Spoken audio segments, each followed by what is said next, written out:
이 아침 저와 여러분 하나님의 말씀 시편 128편 1절부터 6절까지의 말씀을 봉독하여 드립니다. 여호와를 경외하며 그의 귀를 긋는 자마다 복이 있도다. 내가 내 손이 수고한 대로 먹을 것이라. 내가 복되고 형통하리로다. 내 집 안방에 있는 내 아내는 결실한 포도나무 같으며 내 식탁에 둘러앉은 자식들은 어린 감람나무 같으리로다. 여호와를 경외하는 자는 이같이 복을 얻으리로다. 여호와께서 시온에서 내게 복을 주실지어다. 너는 평생에 예루살렘의 번영을 보며 내 자식의 자식을 볼지어다. 이스라엘에게 평강이 있을지로다. 아멘. 이 말씀의 축복의 역사가 명절을 맞이하게 되는 여러분의 가정과 여러분의 자녀들과 여러분의 손주들에게까지 임하게 되기를 예수 이름으로 축복합니다. 세상 사람들에게 인생에서 가장 중요한 것이 무엇입니까? 라고 물어보면 10가지를 들으라고 했더니 미국 사람들은 제일 중요한 것이 가정이다 라고 하는 무려 96%가 가정이 제일 중요하다고 합니다. 그 다음은 가정 다음으로 건강, 시간, 친구, 종교, 성경. 좀 성경이 꼬도발이 가해서 마음이 좀 그렇지만 어쨌든 가정이 제일 먼저 있대요. 한국 사람들을 조사해 봤더니 무엇이 가장 행복의 가장 큰 조건입니까? 라고 묻더니 첫 번째가 가정의 화목이 제일 첫 번째입니다.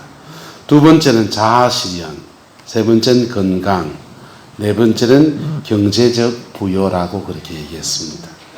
아마 이것은 세계 모든 사람에게 물어봐도 마찬가지일 겁니다.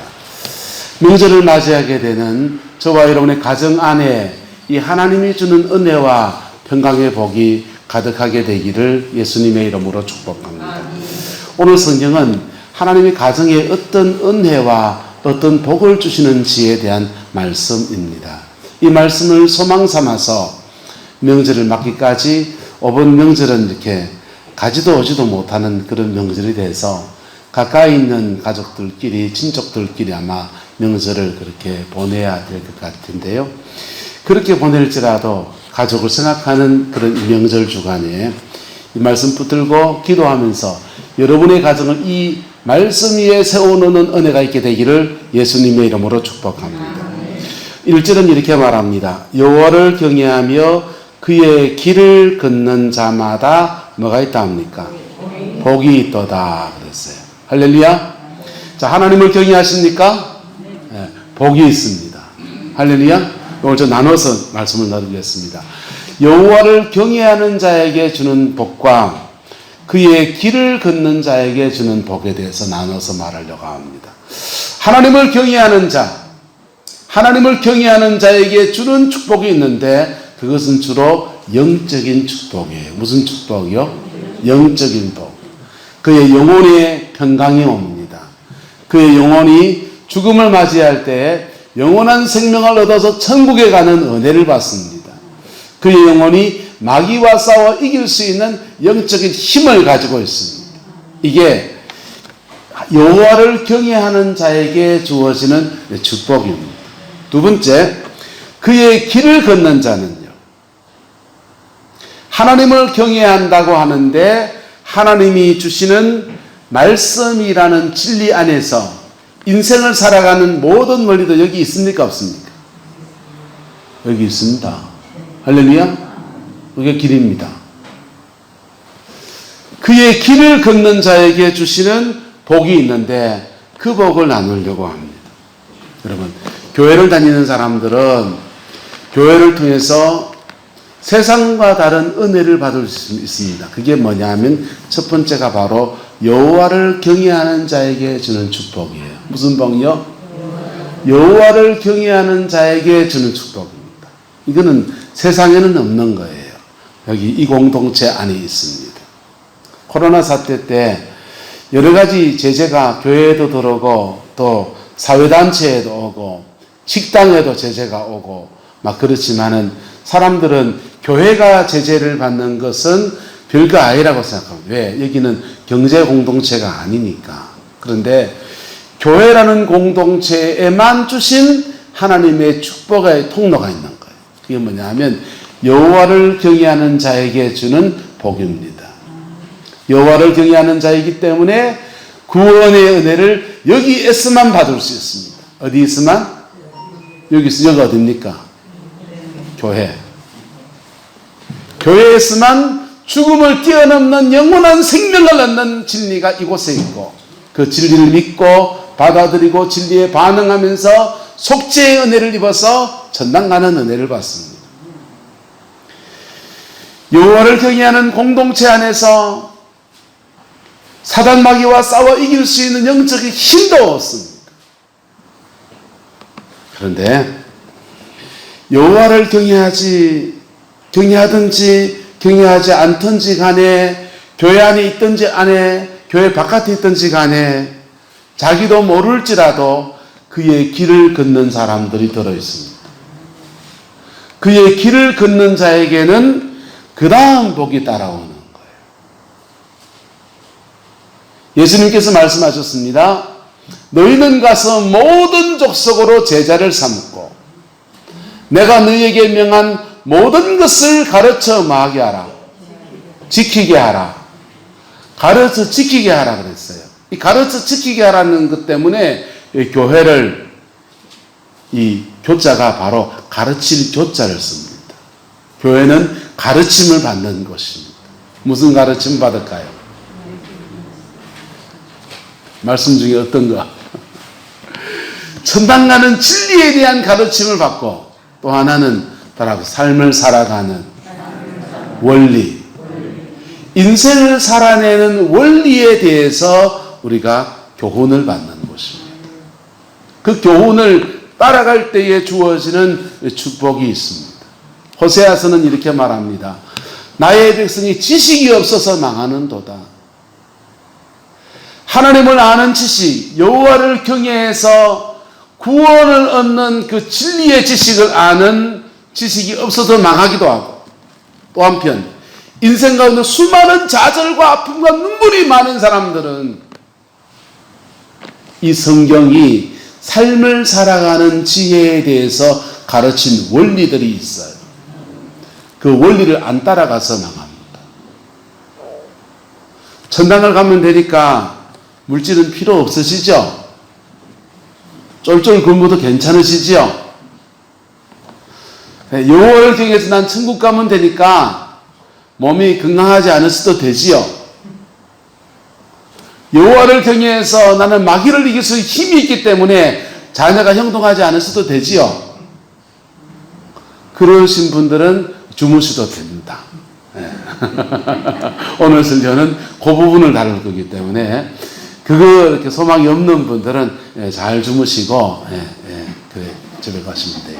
그런데 명절을 맞이하는 저와 여러분의 가정에 가정의 형통의 복이 있기를 예수님의 이름으로 축복합니다. 그러려면 두 번째 말씀, 그의 길을 걷는 자가 되셔야 합니다. 첫 번째 우리가 걸어가야 될 길이 뭐냐?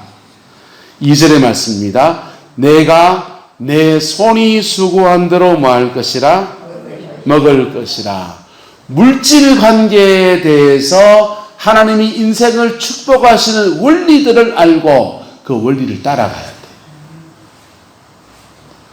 사람들은 세상 속에서 복 받았다고 할 때 흔히 말하는 복은, 세상적인 복의 가장 어떤 뭡니까?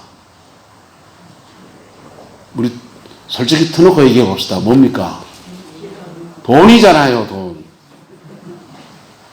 돈 있으면 애들 공부도 시키고, 돈 있으면 보험도 빵빵하게 넣어놓고, 돈 있으면 노후자금도 다 해놓고, 돈 있으면 임플란트 안 하고 금리빨 넣고, 돈 있으면 무릎팍에다가도 100만 원, 200만 원입니까? 때려넣고, 돈 있으면 목욕탕에 가서 때밀이한테 맡겨서 다 깨끗하게 밀고, 오스콘사에 맞지? 돈 있으면 하우스 새로 짓고. 그런데 물질 관계에 대해서 하나님이 복 주시는 원리가 있어요. 그 원리를 따라가지 않으면서 돈을 하나님 앞에 구하는 것을 신학적으로는 기복주의 신앙이다 그래요.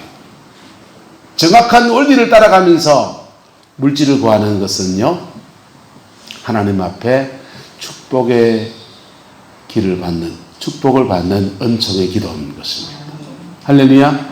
저와 여러분 안에 이 은혜가 주어지게 되기를 예수님의 이름으로 축복합니다.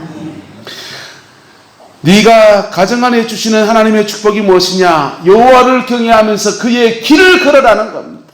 그럴 때 너의 가정 안에 손이 수고한 대로 거두게 하시는 은혜를 베풀어 주신다. 물질 생활에 하나님이 복 주신 원리들이 여러 가지 성경에 쭉 흩어져 있는데 그 중에 한 가지는 손이 수고한 대로 먹을 것이다. 뭐 할 것이다? 일확천금이 아니고 손이 수고한 것을 너에게 거두게 하시는 은혜를 줄 것이다 하는 것입니다. 그리고 거둔 것들을 가지고 농사 짓는 사람은 씨도 먹고 종자도 먹고 양식도 먹고 합니까? 구분합니까? 구분하잖아요. 씨는 뭐하고 종자로 다시 챙기고 양식은 뭐하고 먹고 아무리 먹을 게 없어도 종자는 건드리면 된다 안 된다? 안 된다. 왜요? 그래야 또 심어가지고 또 먹지요. 그래서 장사를 하는 사람들도 종잣돈이 있어서 그 종잣돈은 함부로 건드리지 않지 않습니까? 그처럼 우리가 신앙생활 안에서 물질 관계에 대해서 가정에 복이 임하는 원리는 바로 첫 번째 손이 수고한 것대로 그의 수고한 것을 거두려고 하는 겸손한 태도입니다. 두 번째로는요, 종자와 양식을 구분하는 믿음의 삶입니다. 할렐루야. 종자는 뭡니까? 물질 생활의 종자는 바로 11조 생활이에요. 이상합니다. 교회 나와서 11조 내면 10분의 1을 떼서 교회 냈기 때문에 10분의 9를 가지고 생활하려고 하니까 돈이 쫓이잖아요. 근데 이상하게 그렇게 하면 따라서 새는 돈이 사라집니다. 이상하게 우스리로 새는 돈들이 사라지기 시작해요. 그리고 축복이 이래 채워져요. 자, 이게 물질 관계에 대해서 하나님이 가정 안에 주시는 은혜인 것입니다. 여러분의 가정 안에 물질 속에 주시는 하나님의 풍성함이 있게 되기를 예수님의 이름으로 축복합니다. 이 얘기는 더 많이 다루지는 않겠습니다. 두 번째로는요, 가정 안에 행복을 이루어 가려고 하는 때 필요한 것입니다. 행복에도 원리가 있다 없다? 원리가 있어요. 행복에도 원리가 있습니다. 그래서 여호와를 경외한다고 하는데 행복의 원리를 따라가지 않는 사람은 가정 안에 행복을 누릴 수 있다 없다? 없어요. 없어요. 천당은 가실까요? 못 가실까요? 안정구 목사님 왜 그렇게 부정적입니까? 여호와를 경외하는 자에게는 천국 갑니다. 할렐루야. 할렐루야. 여호와를 경외해서 예수 그리스도의 보혈의 피로 속죄함을 얻은 자에게는 천국 가는 은혜가 그에게 주어져 있어요. 그런데 그의 삶에 형통의 복이 임하는 것 중에 가정 안에 화목의 복이라는 것들이 임하는데 문제가 있다는 것입니다. 이해가 되시기를 축복합니다. 그래서 가족 안에 행복을 누리는 원리가 뭐냐? 그의 길이 뭐냐? 그것을 결론적으로 말해주는 그 3절의 말씀이죠.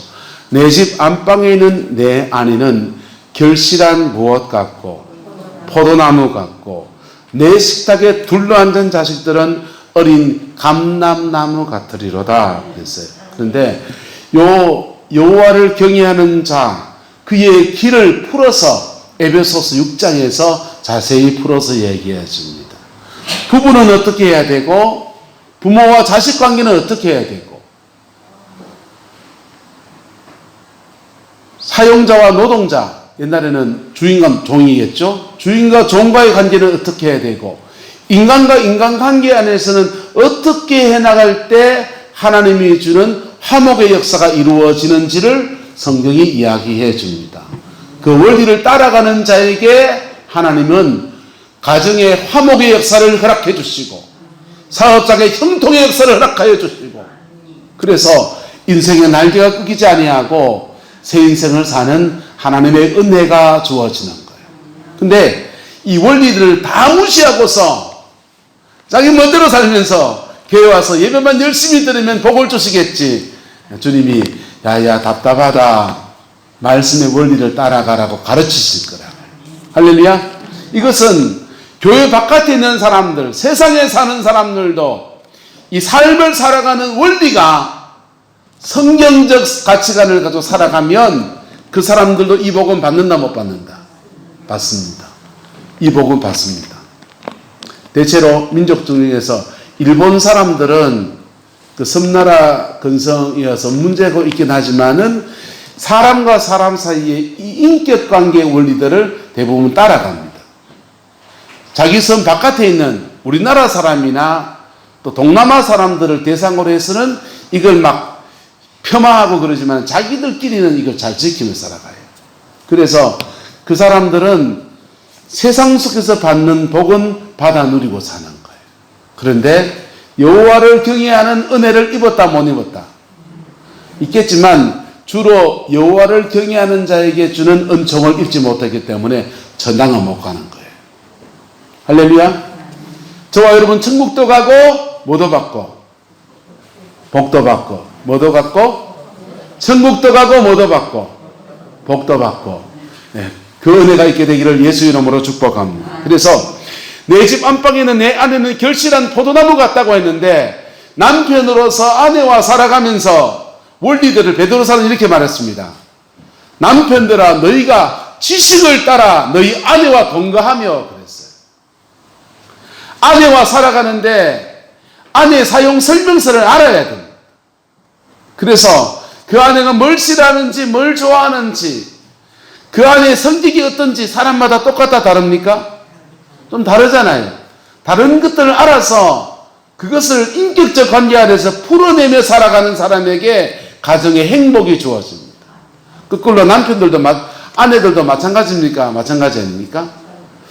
아내들도 마찬가지. 아내들도 남편이 뭘 건드리면 저 사람은 그 화를 못 참는다는 거 알면은 그걸 건드려야 됩니까? 안 건드려야 됩니까?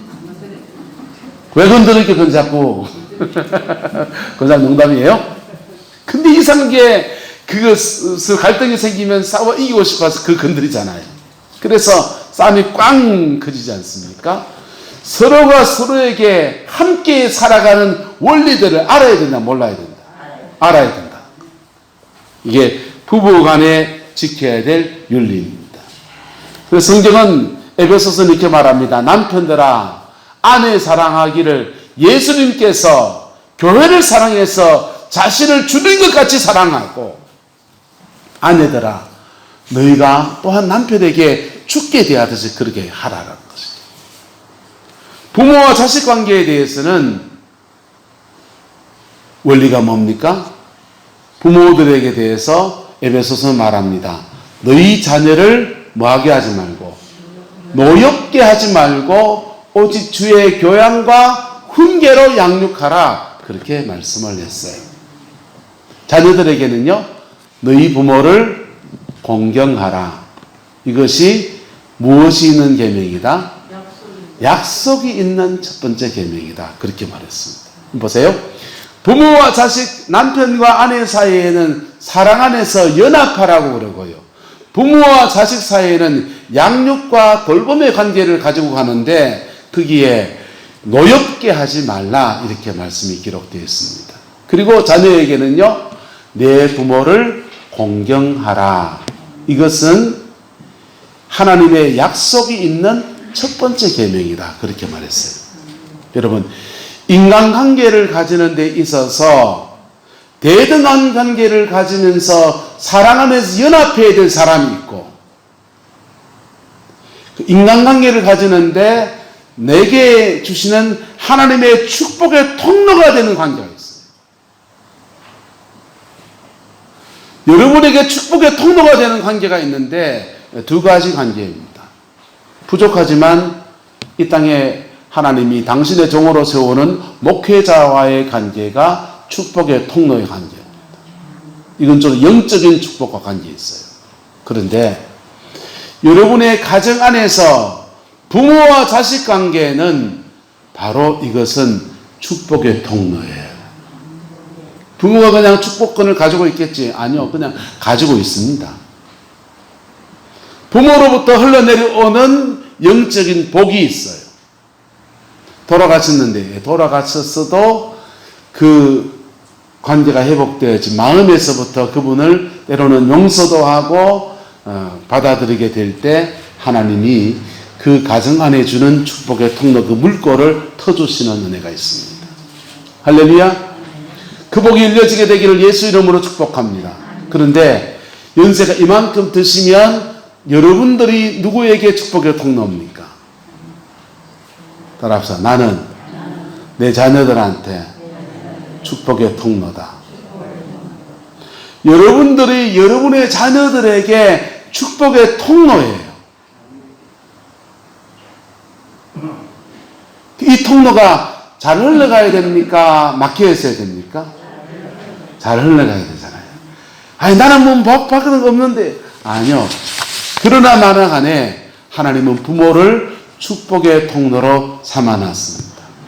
부족한 목사가 완벽해서 축복의 통로로 세워놓은 게 아니고, 부족하지만 하나님이 축복의 통로로 세워놓은 것처럼 가정 안에서도 여러분들이 여러분의 자녀들에게는 바로 축복의 통로인 것입니다.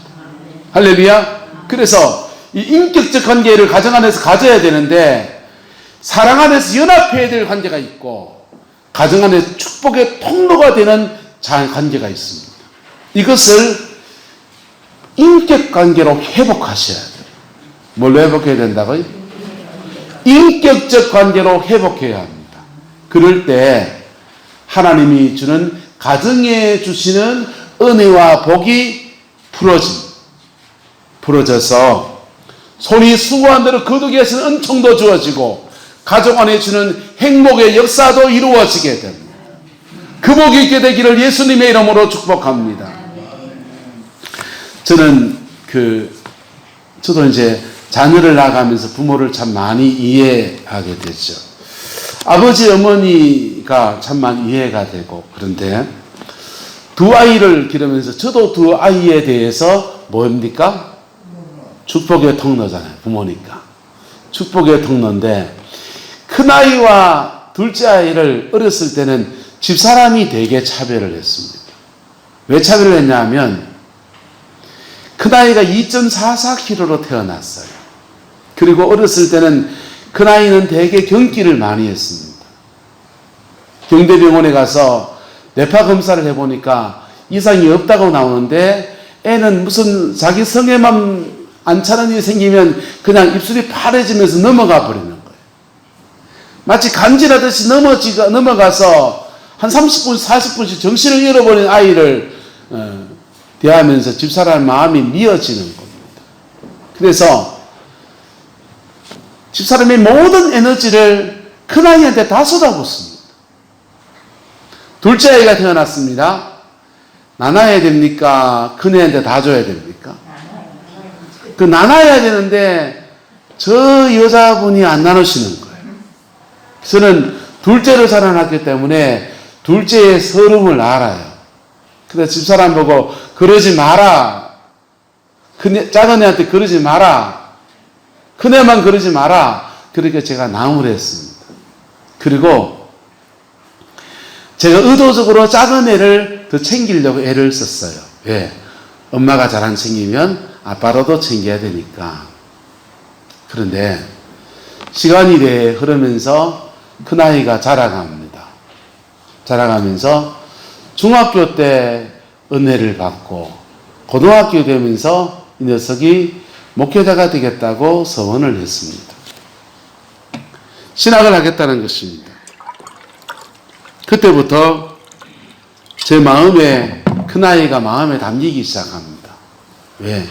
나를 이어서 목사가 될 아이다 싶고, 또 이 보상심리 같은 게 있어서 내가 주의 손길을 걸으면서 내가 잘 몰라서 헤매며 왔던 것을 이 녀석한테는 안 헤매고 빠른 길로 잘 인도해주고 싶은 욕심이 있어서 한번 키워보고 싶은 그런 마음이 많았습니다. 그래서 제가 가지고 있는 에너지를 큰애에게 많이 쏟기 시작합니다. 또 큰애도 찬양을 좋아하고 저도 찬양을 좋아하고 이야기를 하면 성경 얘기하면 서로 말이 통하고 그에 반해서 작은 애는 신앙도 별로인 것 같고 사춘기를 막 지나가면서 지는 지대로 힘들겠지만 PC방에 가서 막 헤매기도 하고 제 마음에 안 드는 거예요. 성적도 잘 나오지도 않고 점점 더 제 마음에 들지 않습니다. 큰애는 점점 더 제 마음에 드는 것만 골라 하는데 작은 애는 점점 더 제 마음에 들지 않는 것만 골라서 합니다. 그리고 큰애가 신학을 갔습니다. 제가 그러는 동안 집사람이 저를 막 나무랬습니다. 당신은 왜 큰애한테만 그렇게 그러냐.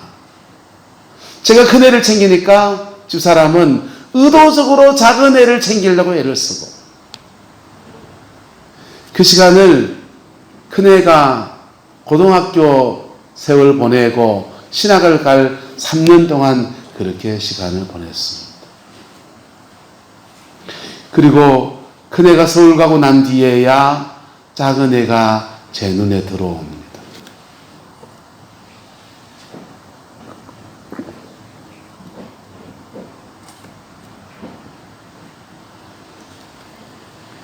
비교당했던 작은 아이, 내 마음 한켠에서 비집고 들을 공간이 없어서 지대로 빙빙 돌았던 작은 아이가 눈에 들어왔어요. 3년 동안 그 녀석 뒷바라지하면서 사죄하는 마음으로 그 아이를 섬겼습니다. 관계를 회복시켜 보려고 큰애하고는 얘기하면 제가 뭐 따로 공부할 필요가 없었습니다. 목회에 대한 얘기, 성경에 대한 얘기, 신앙에 대한 얘기를 주로 나누기 때문에 따로 공부할 필요가 없습니다. 그건 자동적으로 나옵니다. 그런데 작은 애하고 얘기하려면 그 애하고 내하고 아는 범위가 달라요. 국어 교육을 전공하면서 뭐 고전문학 뭐 그런 얘기하는데 내가 어떻게 합니까? 공대 나온 내가. 그래서 그 애가 아는 얘기들을 찾아보려고 애를 씁니다. 사회생활이 어떻게 하는지, 인문학이 어떻게 되는지, 세상 속에서의 뭐 그냥 평범한 한 명의 그리스도인이 직장생활 어떻게 하는지 그런 것들을 내 나름대로 연구해보고 그 아이를 이해해 보려고 애를 썼습니다. 그리고 이제 군에 가 있습니다. 얼추 내 생각에는 균형을 잡아줬다고 생각하는데 모르겠습니다. 본인들이 느끼기에는 어떨지 모르겠습니다. 제가 이렇게 실수한 시간을 많이 하는데 꽤나 오랜 시간이 걸렸습니다. 여러분, 우리가 행복한 가정을 원하고 화목한 가정을 원하고 그리고 그것이 하나님을 경외하는 저와 여러분 속에 이루어지기를 소망하지만 실제로는 나도 모르는 사이에 그의 길을 걷지 않는 모습을 가지고 있다는 것이죠. 잘 되기를 원하는데 물질 생활에서 하나님이 축복해 주신 축복의 원리를 따라가지 아니하고 내 뜻대로 내 마음대로 하면서 복받기를 원하는 심정이 있다는 것입니다. 가정 안에서 화목하고 평화롭기를 원하면서 특별히 이제 자부를 두신 분들은 큰 며느리 작은 며느리 차별할 수도 있다 없다? 있다. 부모와 자식 사이에 자녀와 자녀 사이에 그런 것들이 가정의 질서를 다 깨뜨려버리는 것. 그리고서는 명절을 맞이해서 함께 예배하고 너희들 사이좋게 지내라 그렇게 말은 하는데 그 잘못 뿌려진 씨앗들 때문에 형제간에 화목이 된다 안 된다? 안 되죠.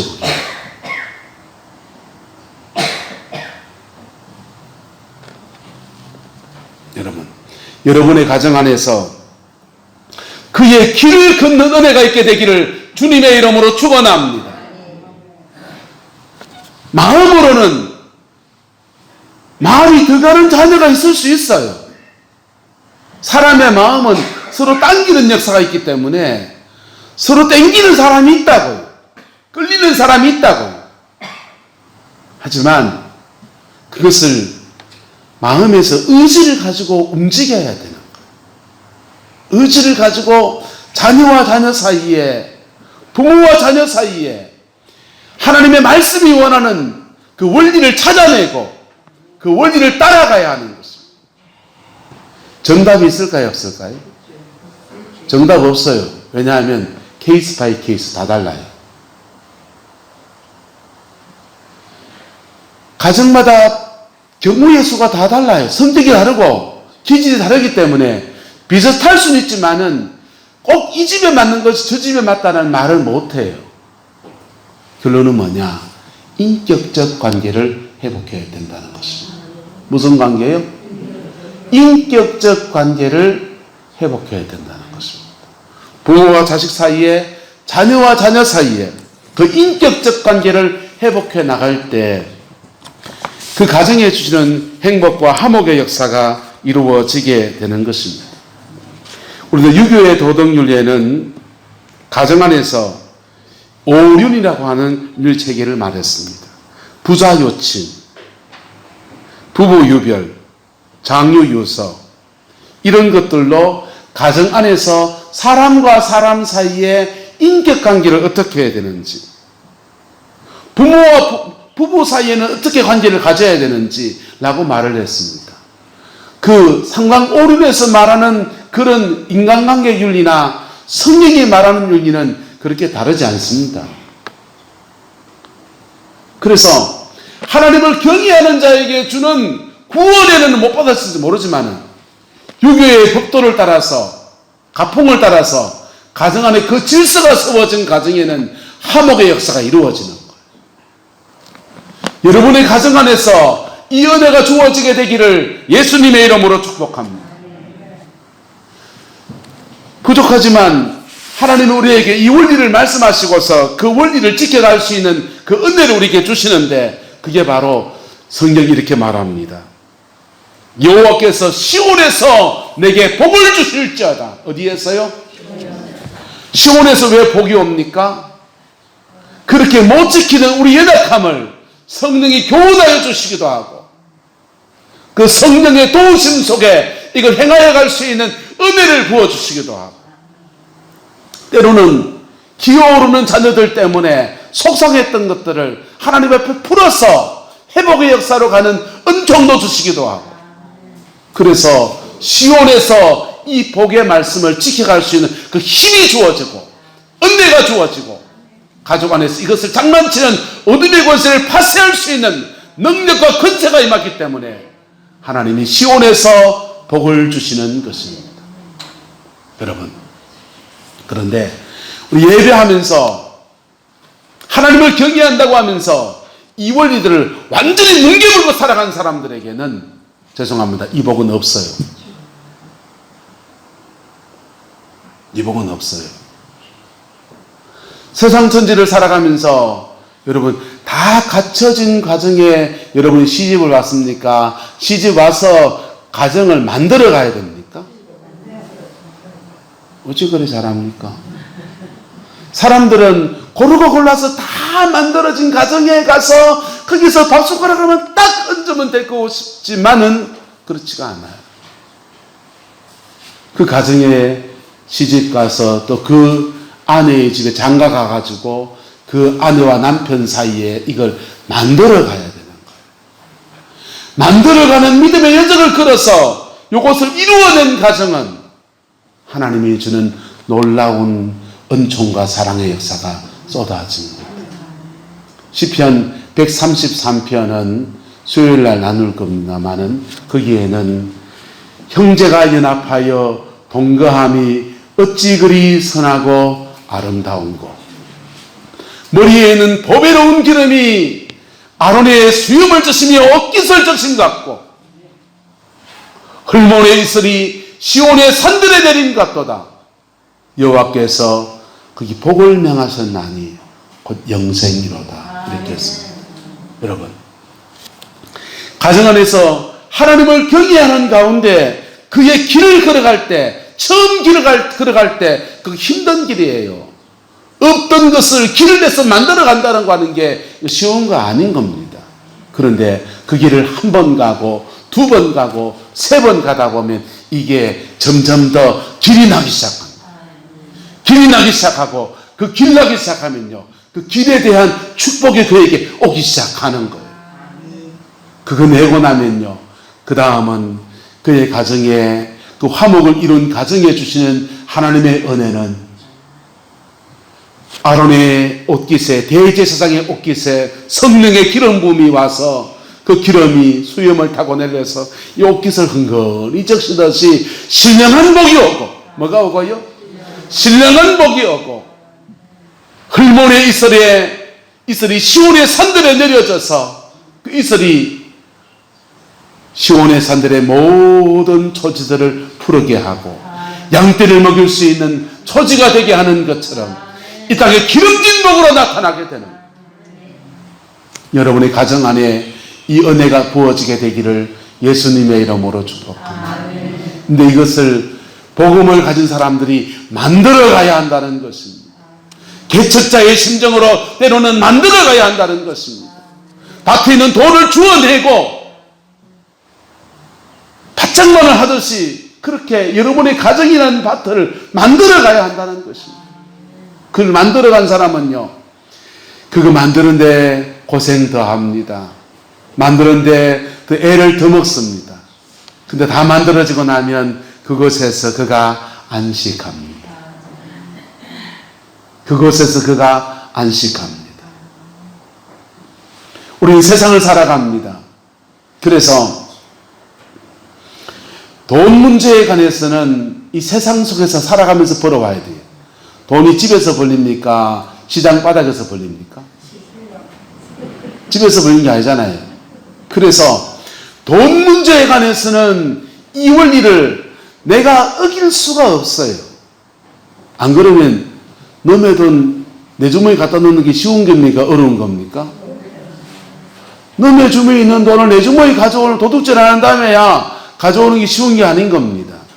그래서 신용도 쌓아야 되고, 거래관계도 이렇게 일정하게 유지를 해야 되고, 고객관리도 해야 되고, 자기도 모르게 물질관계에 대해서는 근면과 성실과 신이라고 하는 것들이 세워진다. 보통 사람들은. 그거 안 세워지면 돈이 모입니까? 안 모입니까? 안 모입니다. 구룡포에 살면 뜨내기 장사하는 게 아니잖아요. 앞집, 뒷집, 옆집 사람이잖아요. 없은 곳에 맞습니까? 안 맞습니까? 그 사람 채소 사는 사람이 앞집, 뒷집, 옆집 너머에 누구 친척이고 그렇잖아요. 그래서 물건 여진 거 있으면 대번 전화 온다 안 온다? 대번 전화 오잖아요. 그래서 세상을 살아가면서 돈 문제에 관해서는 자기도 모르게 이 원리를 따라가게 됐다. 근데 가정이라는 공동체는, 인간관계라는 공동체는 남이 안 보는 장소예요. 심지어 가정 안에서는 내가 최고 권위자예요. 제가 집에서 버럭하면은요, 우리 집에 있는 세 사람이 사시나무 떨듯이 가만히 떨고, 아니군요. 저보다 더 센 여자가 한 명 있어가지고.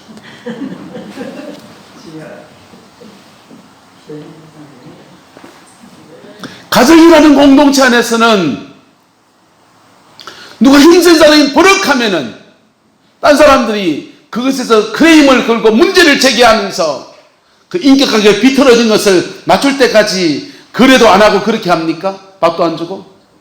그렇지 않아요. 가정이라는 공동체는 어그러져 있어도 그래 또 무드가 막 굴러갑니다.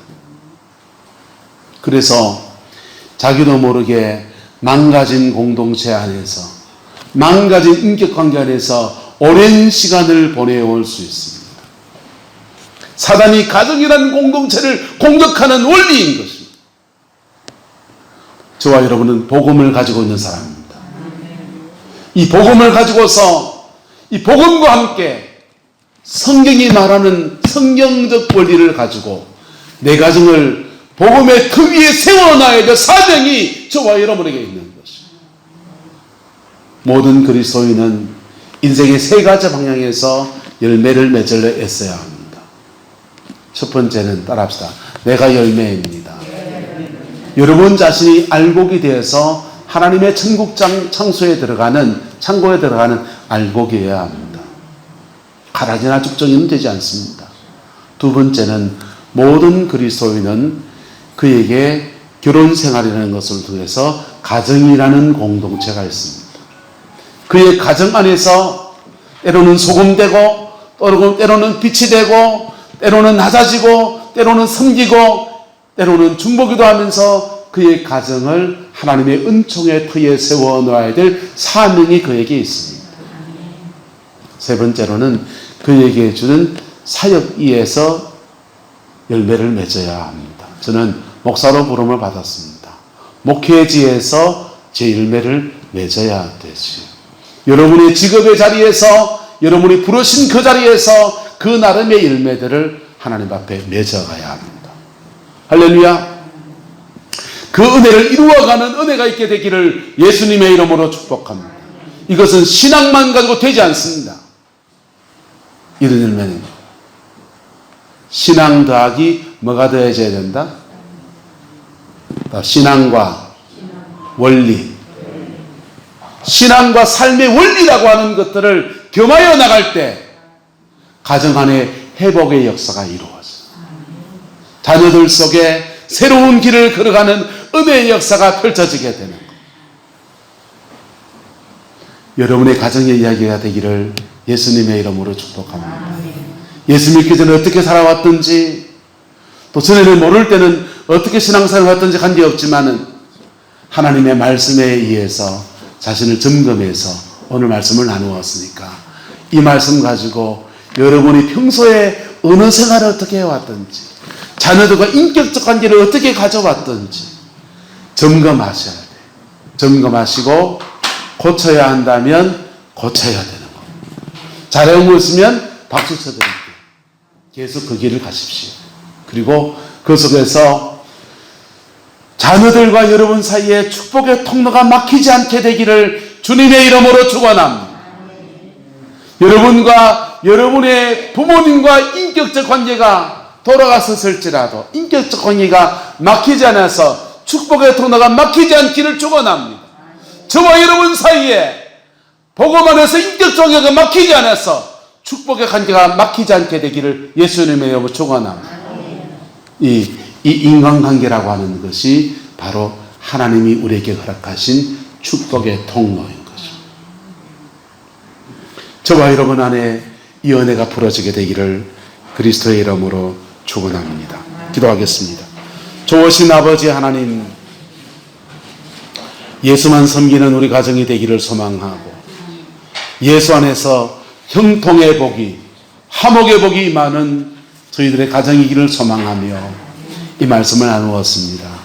하나님, 이 말씀 붙들고서 우리의 가정 안에서 열매를 내는 저희들 되어지게 우리 하나님 역사하여 주시옵소서.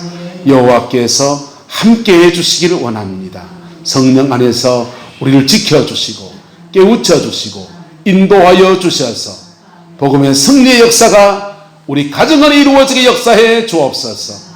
지금은 우리 구주 예수 그리스도의 은혜와 우리 하나님의 그 크신 사랑과 성령님의 내주 교통하시며 우리 안에 성령으로 임하셔서 우리를 천국 백성 삼으시고 우리를 통해서 우리에게 준 가정이라는 공동체, 자녀와 자부와 손주들과 이 공동체를 믿음의 공동체로 세워가기 원하시는 주의 놀라운 역사가 오늘 이 말씀 붙들고 믿음으로 실천하여서 이 가정의 역사를 이루어가기를 소망하는 성광의 모든 성도들 위에, 가정과 자녀들 위에, 손주들 위에, 자부들 위에 지금부터 영원토록 함께 계시기를 간절히 축원하옵나이다. 아멘.